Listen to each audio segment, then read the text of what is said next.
pretendida por vós, no exato espaço que eu tenho. Se eu não existisse, se eu não fosse a memória do tempo, tal como é o teatro, quem nos faria viver estas emoções? Assim crendo, creio ter chegado o tempo do silêncio, porque está próximo o refulgir de uma nova era para São Pedro da Cova.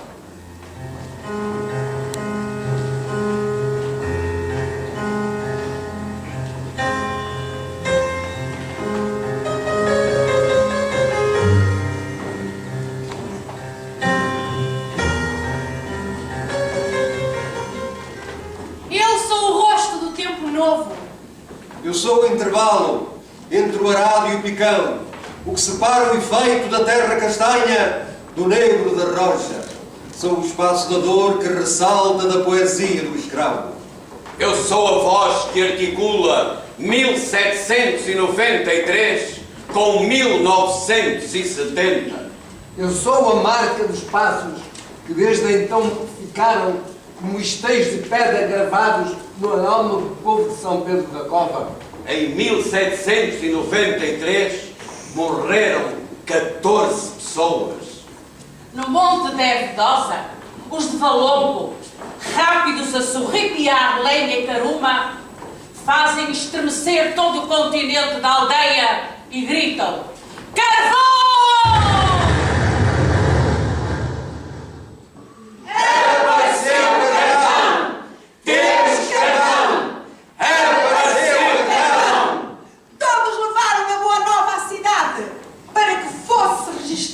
Como ficou na Câmara do Senado do Porto, fixando-a. Mas pasmem-se, senhores, em terrenos de Valongo. Mas ao estrondo formidável desse trovão seguiu-se um pavoroso silêncio de 9 anos. O carvão de pedra que o vulgo empresarial antevia capaz de substituir o vegetal, a choça, continua a ser apenas uma referência histórica e não mais do que isso. Foram 9 anos de medos e de expectativas para os modestos caseiros das terras da Mitra. Porque se os servos desertassem, como haviam de cumprir com os compromissos formalizados com a diocese, que era a dona dos bens?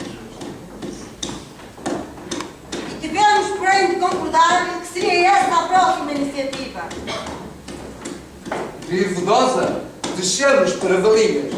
E foi na Quinta de Vida Verde que efetivamente começou a exploração do minério. José Jacinto de Souza, frade e advogado, toma a iniciativa da liderança da exploração por conta própria, enquanto a Intendência Geral das Minas estuda protocolos para outro tipo de exploração. Vieram depois os mestres mineiros alemães, ocuparam os campos, os passais da igreja, disputando ao padre da freguesia o que ilegalmente exploravam. O carvão era transportado em carros puxados por bois até à praia de Granido em Valpo.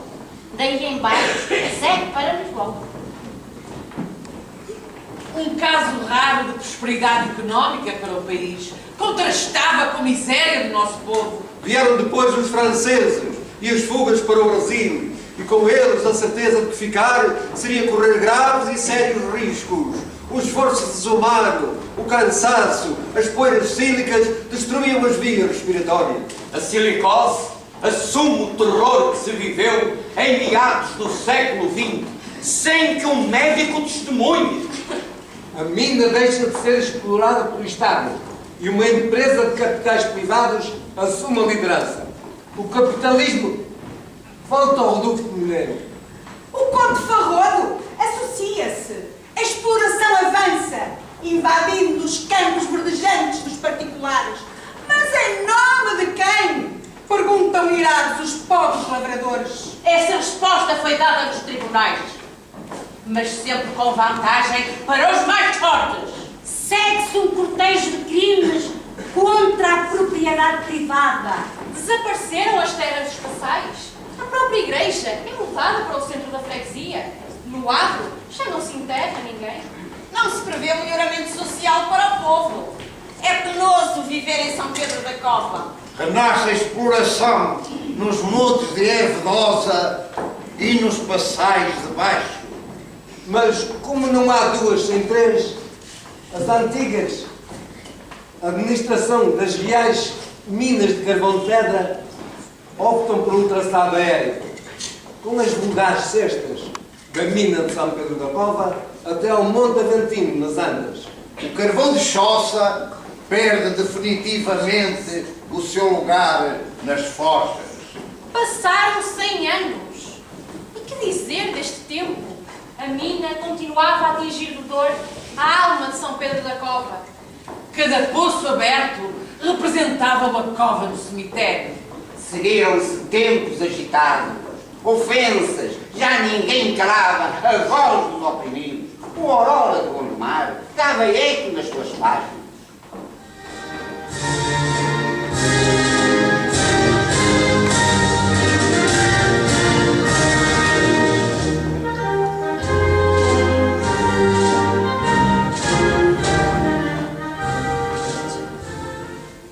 Em 1914, nasce a Associação da Classe dos Mineiros. No ano seguinte, ocorre a primeira greve. Merece referência ao movimento sindical empreendido pela juventude socialista. As greves dominam o reduto mineiro. 1917, morrem 13 operários. Mas não obsta a caminhada para a vitória final. 1923, as minas param durante quase 11 semanas. As regalias sociais começam a ser conquistadas. Primeiro foram os salários, depois a construção dos bairros habitacionais, de seguida a farmácia, a cantina, a creche. Desabrocha a maturidade política. Para trás ficam as perguntas de todos quantos defenderam as causas sociais desde 1917.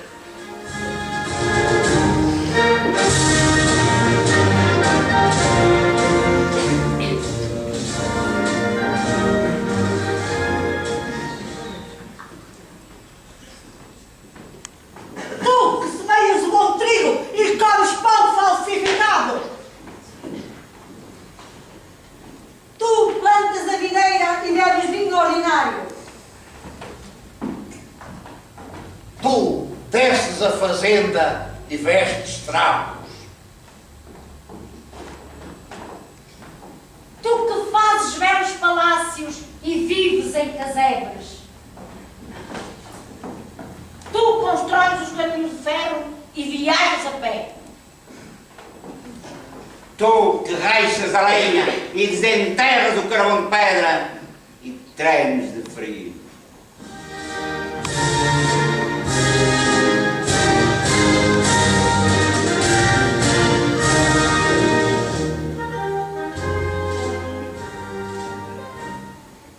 Pior ainda são as condições de vida local. O poder é exercido por uma oligarquia de sanguessugas que vai desde as cúpulas da empresa ao padre. E a estes junta-se a trindade administrativa, policial e proprietários grosseiros.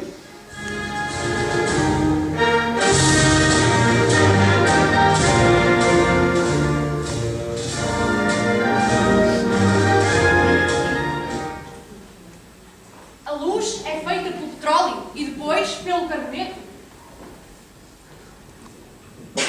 Os caminhos continuam a ser os do século XVIII. A saúde é precária.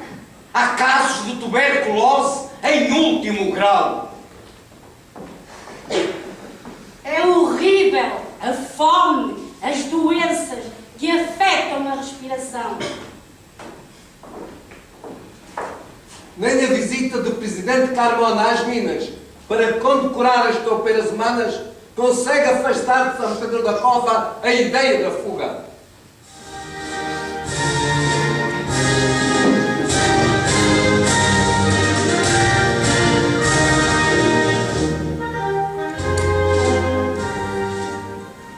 O Porto e arredores, com as suas fábricas, proporciona novas oportunidades de emprego para as mulheres. Os homens têm horizontes mais largos, com partidas para o Rio de Janeiro, Pará e Manaus. Há, contudo, um obstáculo nítido e perigoso que não dá tréguas: a PIDE. Resta-me dizer que as minas encerraram a 25 de março de 1970, apenas com um aviso, lido pelo encarregado do pessoal. Para a história, ficam aquelas mais de 800 pessoas despedidas com magras indemnizações. Mas foi graças ao movimento revolucionário de 22 de maio de 1975, levado a cabo por professores, alunos e antigos mineiros, que foram recuperados os bens para proveito da freguesia. Reparando-se inúmeras injustiças cometidas pela gerência das minas.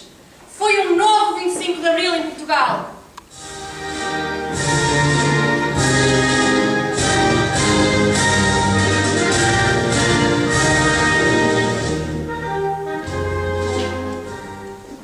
Para que melhor se entenda a vida desgraçada que levaram os pobres trabalhadores operários das minas de São Pedro da Cova, remeto-vos para os 3 livros do autor Serafim Gesta, mais conhecido por Mazola.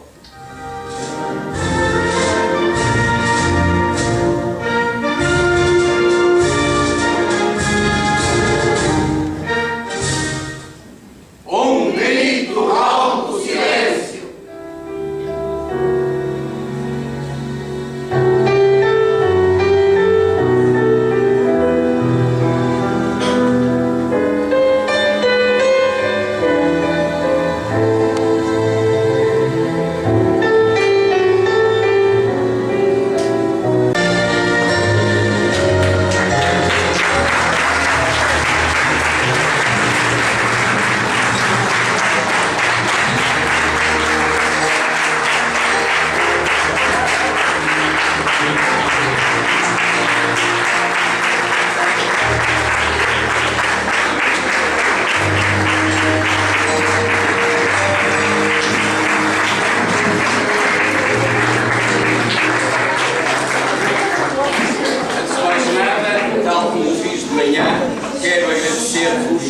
A vossa presença, porque o teatro só é teatro se tiver público na plateia. E vocês hoje constataram 3 séculos de história. 3 séculos de história, de uma história infelizmente real. Não foi uma história fictícia. Nós não estivemos aqui a trabalhar uma peça criada pela imaginação de um autor, mas foi apenas uma narrativa de factos verídicos, dolorosos, que infelizmente passaram-se na vida real. Quando vós chegares à vossa sala de aulas, aos vossos professores, ireis dizer que uma turma da Universidade Sénior de Gondomar, de gente adulta, gente que sente aquilo que faz, vos deu a conhecer uma média de 3 séculos de história verídica, verdade, dolorosa, que os mineiros de São Pedro da Cova viveram, sofreram e tiveram que aguentar. Estas 2 crianças que viram, estão aqui, estiveram aqui a retratar o número infinito de crianças que se passavam a sua vida, tinham escola nas minas, coabitavam com os mais velhos, era a sua vida real. Não é ficção, não é uma coisa que nós vamos rir. Eu senti uns risinhos na plateia e é natural que os sentisse, já que as palavras que nós aqui utilizamos foram um pouco camufladas da realidade da peça. Na peça nós dizemos exatamente os palavrões que se diziam naquele tempo. Tivemos o cuidado de, enfim, omitir e dizer, arriar o guincho, lasca aí, aquelas frases para não sermos tão fortes.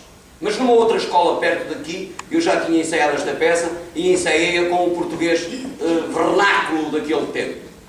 Portanto, eu quero vos agradecer a vocês, quero pedir uma salva de palmas aqui para os meus...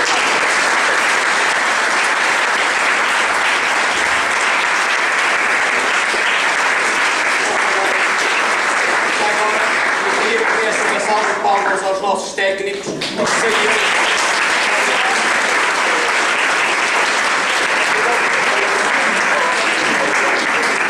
vou pedir um especial especial, porque assim, uma colega, eu digo colega vossa, porque é minha filha. E em mais ou menos uma semana, pensavas que era minha namorada, não é minha filha. Numa semana, devido a problemas familiares, há 2 atores que falharam, eu e ela tivemos que nos repartir para que a peça pudesse ir à cena com os elementos que eram necessários. Ela deixou a faculdade, deixou, enfim, o trabalho dela para estar aqui. Muito obrigado.